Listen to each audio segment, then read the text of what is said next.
I never thought a photocopied page from my great-grandmother's family history book would be the thing that brought down an empire my family had built over 4 generations. But there it was, tucked between faded wedding photos and birth certificates. A single line that didn't match the story I'd been told my entire life. Sometimes the truth that's been hidden the deepest isn't in what people tell you. It's in what they desperately try to keep you from seeing. My name is Emily Turner, and at 34, I've spent the last decade climbing the ranks at Hartman and Blythe Investments, one of Boston's most prestigious private wealth management firms. Every morning, I wake up in my Back Bay brownstone, slip into my tailored suits, and walk into a world where million-dollar portfolios are discussed over coffee like grocery lists. I'm good at what I do. Damn good. My clients trust me with their generational wealth because I understand the weight of legacy, the responsibility that comes with preserving what previous generations built. But understanding it and belonging to it are two different things entirely. The Turner name opens doors in this city that most people don't even know exist. My grandfather, William Turner Sr., is the current chairman of Turner Private Bank, an institution that's been synonymous with Boston's financial elite for nearly a century. 3 generations of Turner men have sat in that corner office on State Street, each one adding another floor to the empire my great-grandfather allegedly built from nothing. The bank's marble lobby is lined with portraits of stern-faced Turner patriarchs, all sharing the same steel-gray eyes and unforgiving jawline. I've never quite fit the mold they expected me to fill. Growing up in the Turner household meant Sunday dinners at the Beacon Hill Mansion, where conversation revolved around interest rates and political connections. My father, Richard Turner, would sit at the head of the table, nodding approvingly when my older brother Michael spoke about his latest corporate acquisitions, while I picked at my food and wondered why I felt like a stranger in my own family's home.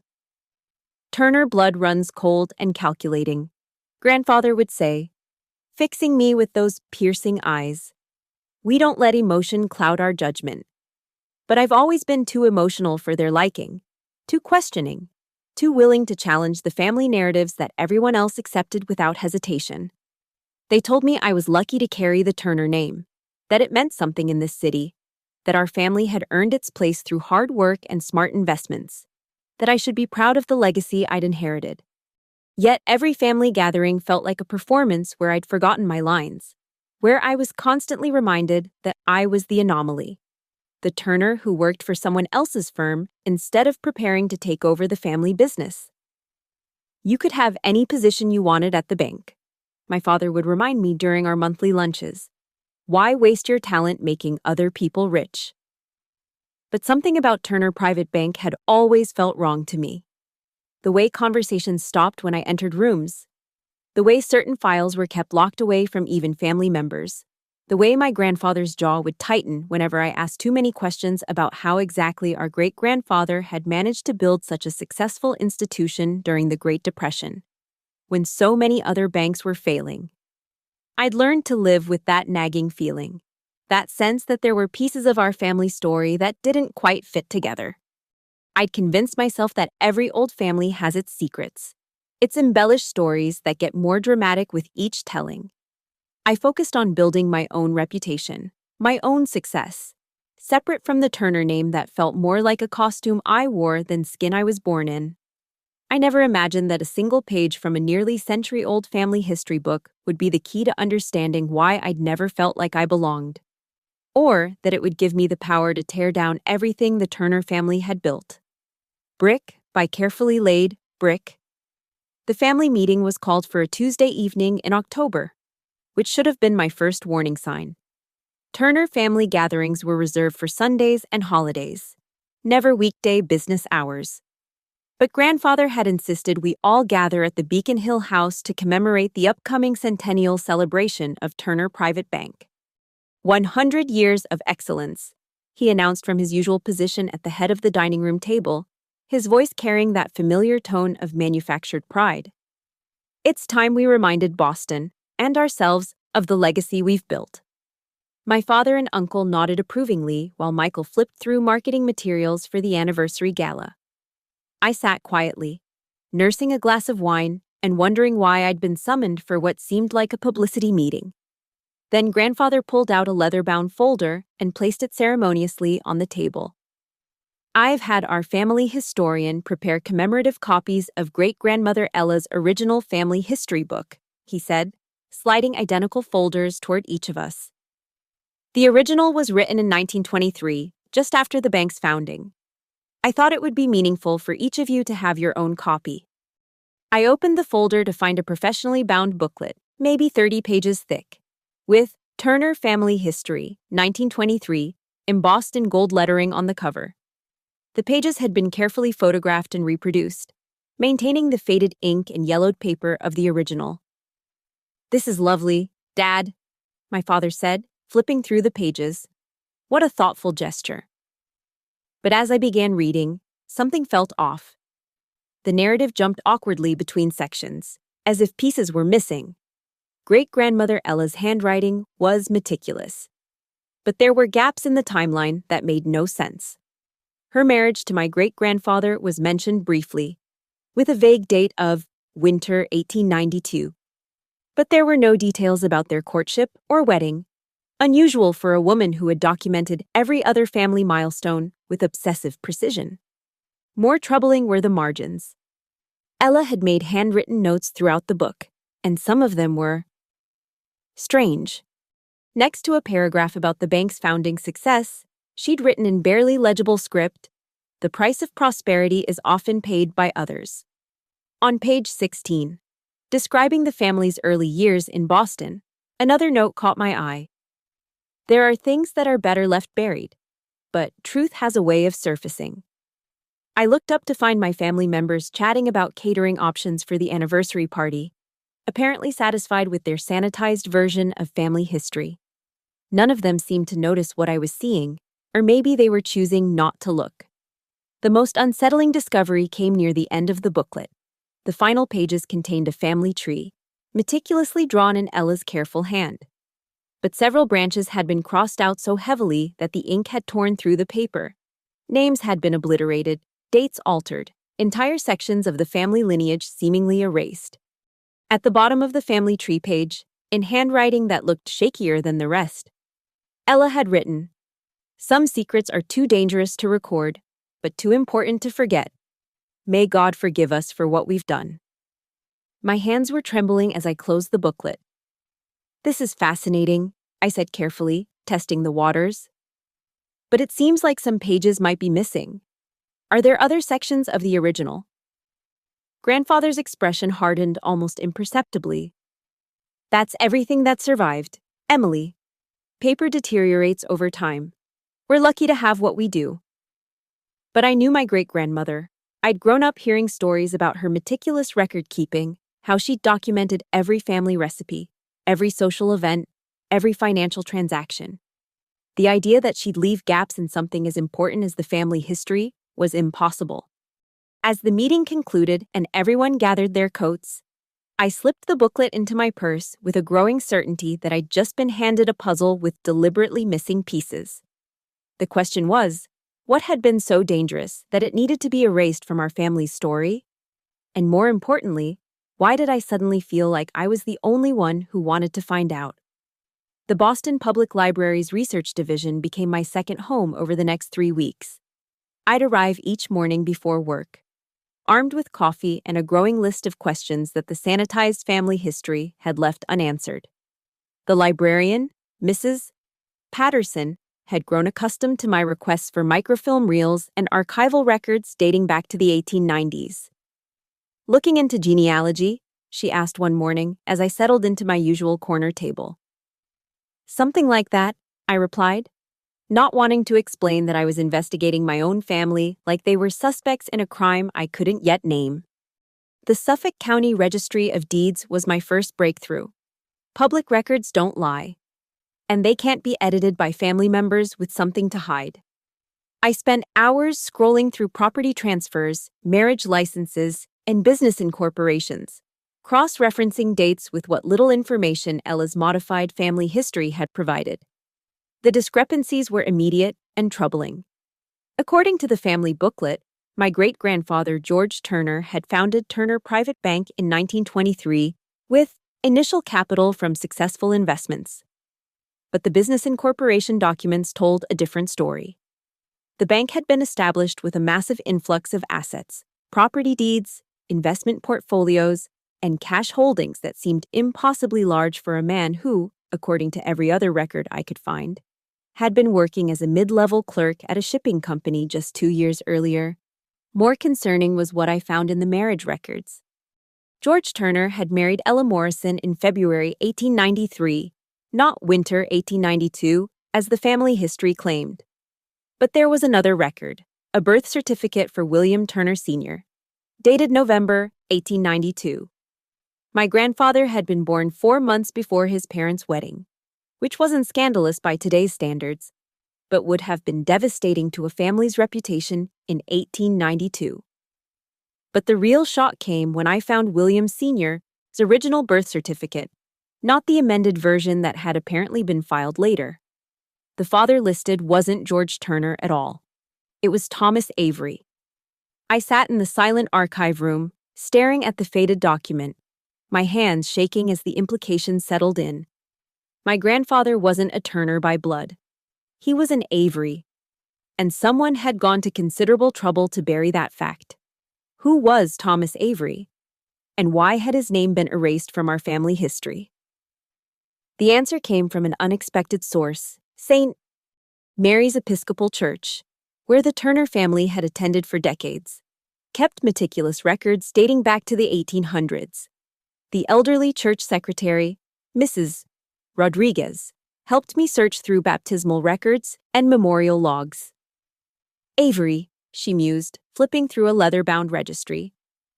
I remember that name. Tragic story, if I recall correctly. She found the entry in the church's memorial book.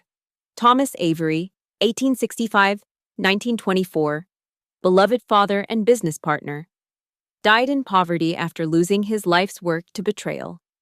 May he find peace in God's justice. Business partner. The words hit me like a physical blow.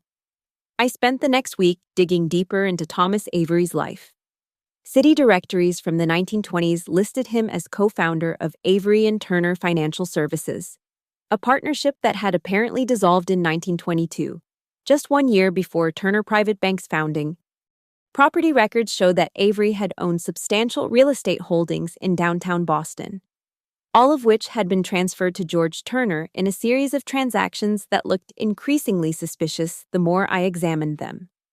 The final piece of the puzzle came from an unlikely source, a 1924 obituary in the Boston Herald that Mrs. Rodriguez had helped me locate. The brief notice mentioned that Thomas Avery had died after a prolonged illness brought on by financial ruin and the loss of his business to a trusted partner. The obituary was buried on page 6, easy to miss, but someone had cared enough to preserve it, to make sure Thomas Avery's story wasn't completely forgotten. I sat in my car outside the library, holding photocopies of birth certificates, property deeds, and business records that painted a picture so different from the family narrative I'd grown up with that I felt physically sick. The Turner Empire hadn't been built from nothing. It had been stolen, piece by piece, from Thomas Avery, my real great-grandfather. And somehow, Ella had known. Her cryptic notes suddenly made perfect sense. The price of prosperity is often paid by others. There are things that are better left buried. But truth has a way of surfacing. She'd been trying to leave a trail, a way for someone to eventually discover what had really happened. She'd been waiting for someone like me to ask the right questions. The question now was, what was I going to do with the truth? The complete picture emerged over the following month, each new document I uncovered adding another layer to what could only be described as a carefully orchestrated destruction of one man's life. Thomas Avery hadn't just been cheated out of his business, he'd been systematically betrayed by the person he'd trusted most. I found the partnership agreement in the Massachusetts State Archives, buried in a box of dissolved business records. Avery and Turner Financial Services had been Thomas's brainchild, a revolutionary approach to private banking that combined traditional investment services with personalized wealth management for Boston's growing industrial class. The business model was decades ahead of its time, and according to client testimonials I discovered in old newspaper advertisements, it had been incredibly successful. Thomas Avery had been the visionary, the one who understood how to make money work for people instead of the other way around. George Turner had been the operations manager, handling day-to-day administrative tasks while Thomas focused on client relationships and investment strategies. But the partnership had contained a fatal flaw, a clause that allowed either partner to buy out the other's shares in the event of moral turpitude or criminal behavior. It was meant to protect the business from scandal, but George Turner had weaponized it. The court records from 1922 told the story in brutal detail. George Turner had accused Thomas Avery of embezzling client funds, presenting forged documents and false testimony to support his claims. In the social climate of post-war Boston, where reputation was everything, the accusations alone had been enough to destroy Thomas's standing in the business community. The legal battle had dragged on for 8 months, draining Thomas's personal savings and forcing him to sell his properties to pay attorney fees. By the time the courts finally dismissed the charges as unfounded, George Turner had already exercised the buyout clause, purchasing Thomas's shares for a fraction of their value and rebranding the company as Turner Private Bank. The most damning evidence came from a private investigator's report I found in the Suffolk County Court archives. Thomas had hired the investigator to prove his innocence, and the man had uncovered a trail of forged signatures, falsified bank statements, and bribed witnesses, all orchestrated by George Turner to frame his partner. But the report had been filed too late. The damage was done, and Thomas Avery was left with nothing. I sat in my office at Hartman and Blythe, surrounded by photocopies of legal documents, my hands trembling as I read through witness statements and financial records. The methodical cruelty of what George Turner had done was breathtaking. He hadn't just stolen a business, he'd destroyed a man's entire life, ruined his reputation, and left him to die in poverty while building an empire on the foundation of that betrayal. And the worst part? My entire family had been living off the proceeds ever since. The Turner fortune, the family reputation, the banking empire that had given us social status and political influence. All of it was built on a lie. We weren't self-made financial royalty. We were the descendants of a thief who had perfected the art of legal theft. I thought about every family dinner where I'd been lectured about Turner values and Turner pride. Every time my grandfather had spoken about the family's natural talent for finance and investment. Every moment I'd felt like I didn't belong, like I was somehow defective because I didn't share their cold, calculating approach to business. Now I understood why I'd never felt like I belonged. I wasn't a Turner at all. I was an Avery. And the Avery blood in my veins was crying out for justice that was 90 years overdue. The irony wasn't lost on me. I'd spent my entire career managing other people's generational wealth, helping families preserve and grow their legacies. I understood better than anyone how financial empires were built and maintained, how reputation and trust were the most valuable currencies in the private banking world. I also understood how quickly those empires could crumble when the truth came to light. Thomas Avery had died believing that justice would never be served, that his son would grow up never knowing his real father's name or the truth about what had been stolen from him. But he'd been wrong about one thing. The truth had a way of surfacing, just as great-grandmother Ella had predicted. And now that truth was sitting in my hands, waiting to be unleashed. The question was no longer what I was going to do with it. The question was how completely I was going to destroy the family that had built their empire on my great-grandfather's grave. The plan came to me with a clarity that felt almost supernatural, as if Thomas Avery himself was whispering instructions in my ear. I wouldn't just expose the truth about Turner Private Bank's origins, I would systematically dismantle the empire that had been built on his corpse, using the very skills the Turner family had unknowingly taught me. Step 1 required resurrecting a ghost. I established Avery Equity Partners on a Wednesday morning in November, filing the LLC paperwork under a shell corporation that would keep my involvement hidden for as long as necessary. The name wasn't an accident, it was a promise. Thomas Avery's vision of ethical, Personalized wealth management would finally get the chance to compete with the institution that had stolen it. The initial funding came from my own savings and a carefully structured loan against my Back Bay property. $2 million wasn't much by Turner Private Bank standards, but it was enough to create the illusion of a well-capitalized startup with serious backing. I'd learned from the best. After all, the Turner family had built their reputation on carefully crafted appearances. My position at Hartman and Blythe provided the perfect cover. I'd spent years building relationships with high-net-worth clients, understanding their frustrations with traditional banking, learning exactly what it would take to convince them to move their assets. More importantly, I had access to industry intelligence that would help me identify Turner Private Bank's most vulnerable client relationships. The Whitmore family was my first target. Old Boston money, fourth-generation textile wealth, and increasingly frustrated with Turner's impersonal service and mediocre returns. I'd heard Richard Whitmore complaining at charity galas about feeling like just another account number despite his family's 40-year relationship with the bank. I approached him at the Boston Symphony's annual fundraiser, positioning myself as a former Turner family member who'd left to start something more innovative. The conversation was careful, professional, and perfectly calculated to plant seeds of doubt about Turner's commitment to legacy clients. "You know, Richard," I said over champagne and hors d'oeuvres, "I've been thinking about what banking used to mean in this city, when it was about relationships, not just quarterly reports."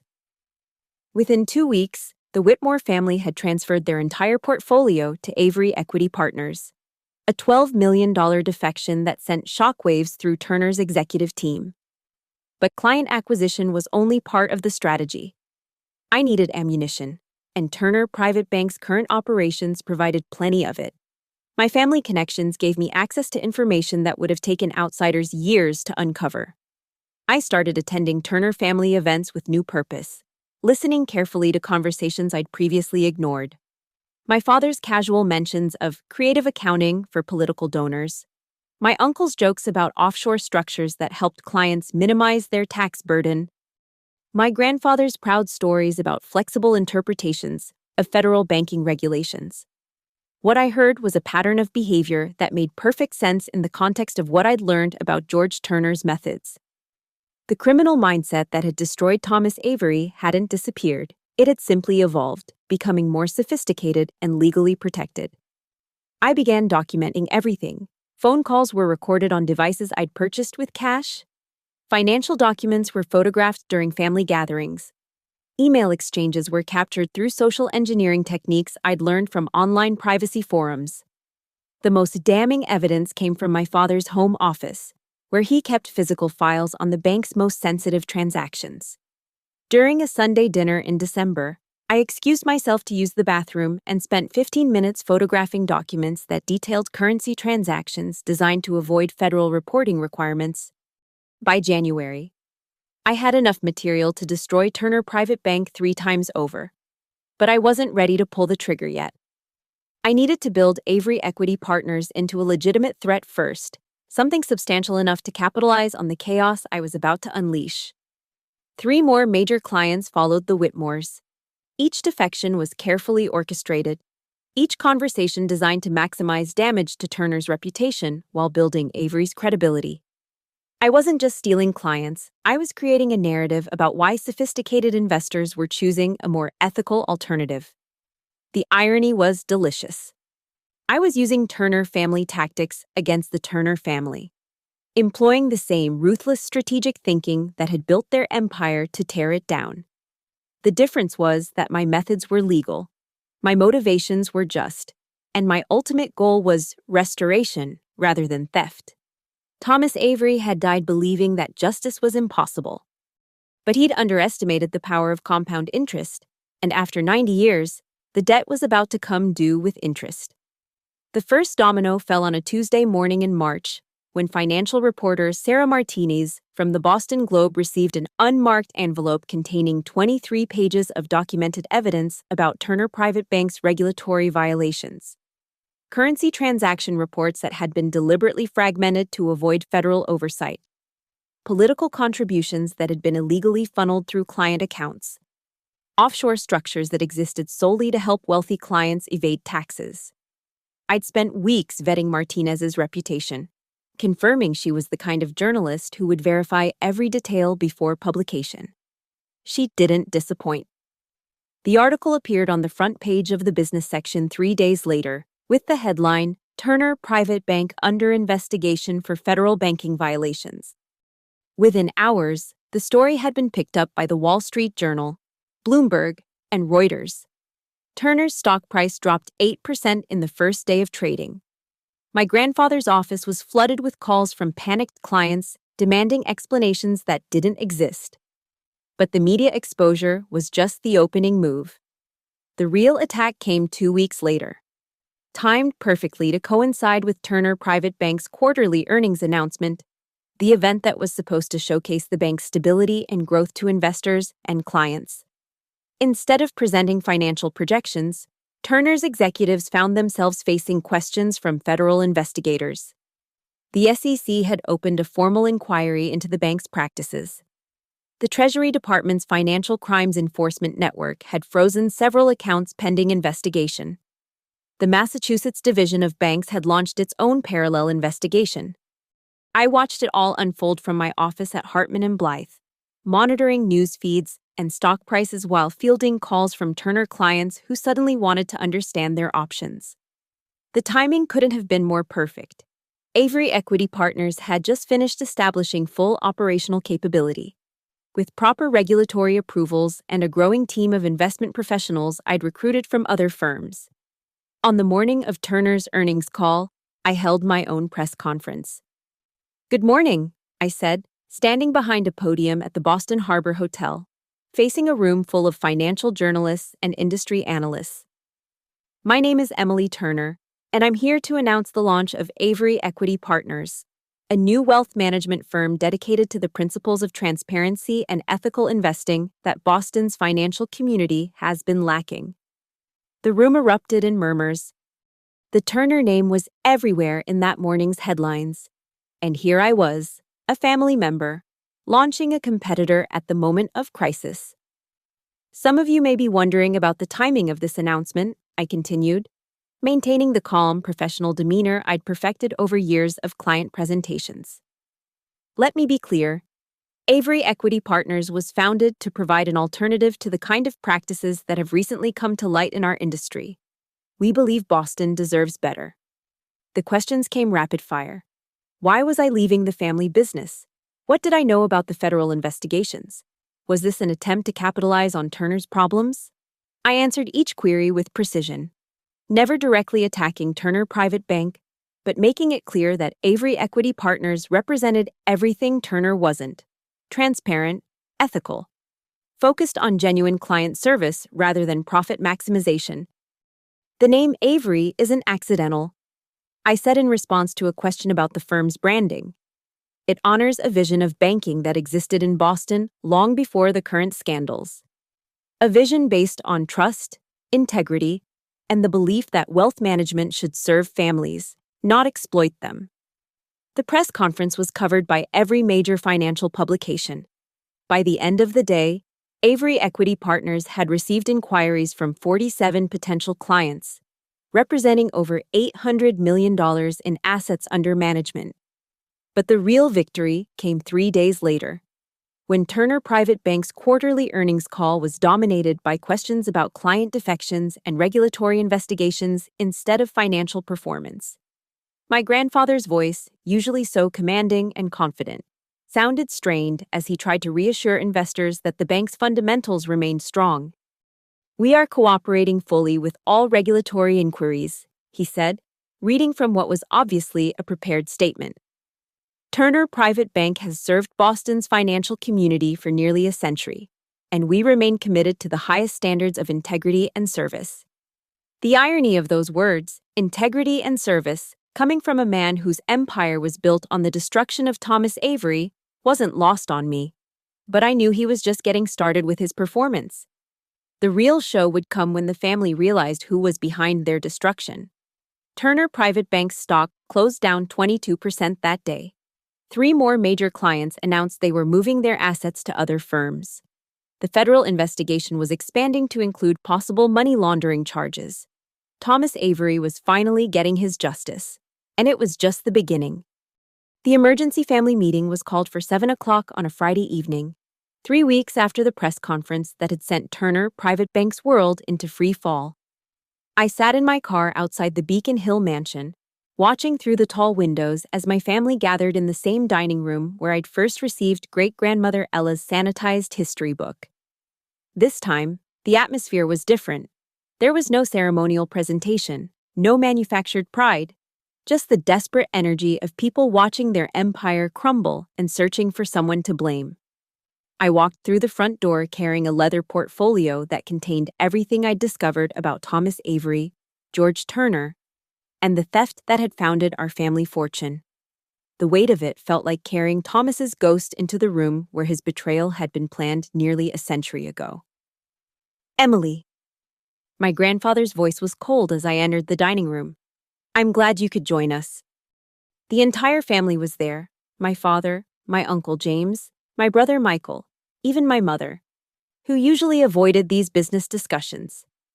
Their faces were drawn with stress, their usual confidence replaced by the hollow look of people who'd been caught in a lie they'd forgotten. Was a lie. We need to discuss your recent business venture, my father said, his tone carefully controlled. The timing is unfortunate, and it's raising questions about family loyalty. Family loyalty, I repeated, taking my usual seat at the table. That's an interesting concept. I opened my portfolio and pulled out a manila folder. Before we discuss loyalty, I think we should discuss truth. Specifically, the truth about how Turner Private Bank was really founded. The room fell silent. My grandfather's steel-gray eyes fixed on me with an intensity that would have terrified me 6 months ago. Now it just made me angry. I'm not sure what you think you've discovered, Emily, he said slowly, but I'd be very careful about making accusations you can't support. Oh, I can support them. I pulled out Thomas Avery's original birth certificate for William Turner Sr. and placed it on the table. Let's start with the fact that you're not actually a Turner at all. You're Thomas Avery's son, and your father was destroyed by the man whose name you've been carrying your entire life. The color drained from my grandfather's face. My father leaned forward, staring at the document as if it might disappear if he looked at it long enough. This is impossible, my Uncle James said, his voice barely above a whisper. Where did you get this? Public records, I replied, pulling out more documents. Marriage certificates, property deeds, business incorporation papers, court records. All of it available to anyone who bothers to look. I spread the papers across the table like a dealer revealing a royal flush. Thomas Avery was your father's business partner. He created the banking model that Turner Private Bank still uses today. And George Turner destroyed him to steal everything he'd built. My grandfather's hands were shaking as he reached for the documents. You don't understand what you're doing, Emily. You're destroying your own family. No, I said, standing up and walking to the window that looked out over Boston Harbor. I'm restoring my family. Thomas Avery was my great-grandfather, and he died believing that justice would never be served. But he was wrong. I turned back to face them, pulling out the final document, great-grandmother Ella's hidden letter, the one I'd found tucked behind the back cover of the original family history book during one of my library visits. Ella knew, I said, reading from the faded pages. She wrote this before she died. The guilt of what we've done has eaten at me for 40 years. Thomas Avery was a good man who trusted George, and George repaid that trust by destroying him. I've tried to hide the truth to protect William, but some debts can only be paid by the next generation. The silence in the room was deafening. My mother was crying quietly. My father looked like he might be sick. My brother Michael was staring at his hands, probably calculating how this would affect his own political ambitions. You have no idea what you've unleashed, my grandfather said finally, his voice barely controlled. The federal investigations, the media attention, the client defections, this will destroy everything we've built. Everything Thomas Avery built, I corrected. And that's exactly what I intended. I gathered my documents and headed toward the door. Avery Equity Partners isn't just a business venture, it's a restoration. Thomas Avery's vision of ethical banking is finally going to get the chance to compete with the institution that stole it. As I reached the doorway, I turned back one last time. You taught me that Turner blood runs cold and calculating. You were right about that. But this isn't Turner blood. This is Avery blood, and it runs hot with justice. The door closed behind me with a finality that felt like a coffin lid slamming shut on a century of lies. 6 months later, I stood in the marble lobby of what had once been Turner Private Bank, watching movers carry out the last of the furniture. The federal investigations had concluded with criminal charges against 3 executives, including my Uncle James. The bank's assets had been liquidated to pay regulatory fines and client settlements. The Turner family name, once synonymous with Boston's financial elite, was now associated with corruption and fraud. The building itself had been sold to pay debts. The new owners were converting it into luxury condominiums, erasing the last physical trace of the empire that George Turner had built on Thomas Avery's grave. My grandfather had suffered a stroke during the final congressional hearings, his body finally succumbing to the stress of watching his life's work exposed as a century-long lie. He was in a private care facility now, his steel-gray eyes dim and unfocused, his commanding voice reduced to whispers that no one bothered to listen to. My father had taken a job with a mid-sized accounting firm in Hartford, his dreams of political office permanently derailed by the scandal. Michael had moved to Seattle, changing his name and trying to rebuild his career away from the wreckage of the family reputation. The irony wasn't lost on me that I was the only Turner, or rather, the only Avery, whose career had flourished during the aftermath. Avery Equity Partners had grown to manage over $2 billion in assets, becoming one of Boston's most respected wealth management firms. The business model that Thomas Avery had pioneered in the 1920s, transparent, ethical, client-focused banking, had proven just as revolutionary in the 2020s as it had been a century ago. More importantly, I'd established the Thomas Avery Foundation, dedicated to supporting small business owners who'd been victims of financial fraud. The foundation's first grant recipient was a family restaurant that had been destroyed by predatory lending practices. Thomas would have appreciated the symbolism. The press conference announcing Turner Private Bank's final closure was held in the same Boston Harbor Hotel ballroom where I'd launched Avery Equity Partners. This time, the room was filled with former Turner clients who'd become Avery clients, financial journalists who'd covered the scandal from beginning to end, and federal investigators who'd worked to untangle decades of regulatory violations. When I founded this company, I said, looking out at the crowd, I promised to restore the principles of ethical banking that Boston deserved. Today, I'm proud to announce that we've succeeded beyond our wildest expectations. The applause was genuine, sustained, and deeply satisfying. These people weren't just celebrating a business success, they were celebrating the victory of truth over deception, justice over corruption. A reporter from the Financial Times raised her hand. Ms. Turner, some have called this the ultimate family revenge story. How do you respond to critics who say you destroyed your own family for personal gain?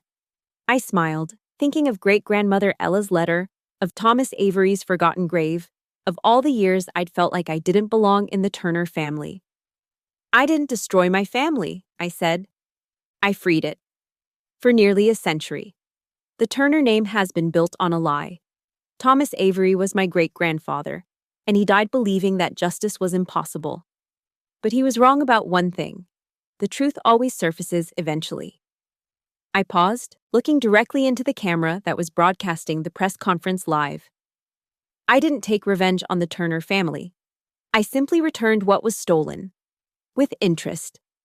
Thomas Avery's vision of ethical banking is alive and thriving, and it will outlast any empire built on betrayal. The questions continued for another 20 minutes, but I was already thinking about the future. Avery Equity Partners had plans to expand to New York, then Chicago, then Los Angeles. Thomas Avery's revolution was just beginning. As I walked out of the hotel that day, I passed a newspaper stand with headlines about Turner Private Bank's final collapse. But I wasn't thinking about endings. I was thinking about beginnings, about the empire that Thomas Avery would have built if he'd lived to see his vision fulfilled. He hadn't lived to see it, but I had, and that was enough. Thank you for listening to this story of family secrets, betrayal, and justice. I'd love to hear from you. Please comment below and let me know where you're listening from so we can connect with fellow story lovers around the world. Don't forget to subscribe to the channel and share your thoughts about Emily's journey and whether you think justice was truly served.